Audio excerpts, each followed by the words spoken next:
Hello দর্শক, আগামীকাল হবে জমজমাট লড়াই। কোপা আমেরিকার কোয়ার্টার ফাইনালে আগামীকাল ভোর ৭টায় মাঠে নামছে আর্জেন্টিনা বনাম ইকুয়েডর। কার পূর্বে কপাল, কে জিতবে কোপা আমেরিকার প্রথম কোয়ার্টার ফাইনাল? কে ইতিহাস গড়ে আগামীকাল কোয়ার্টার ফাইনাল জিতে প্রথম দল হিসাবে কোপা আমেরিকার সেমিফাইনালে উঠবে? দর্শক, ভাগ্যে কি ঝুলছে কাল?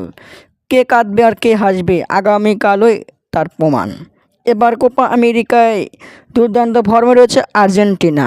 অনেকেই আগে ভাগেই ভাগ্য নির্ধারণ করে রেখেছে ইকুয়েডরকে হারিয়ে সেমি খেলবে আর্জেন্টিনা।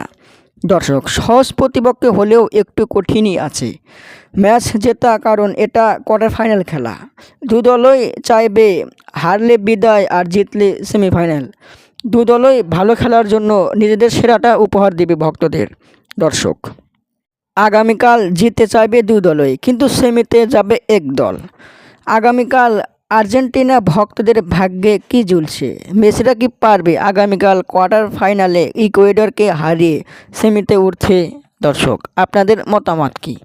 কমেন্টের মাধ্যমে জানিয়ে দিন। ধন্যবাদ।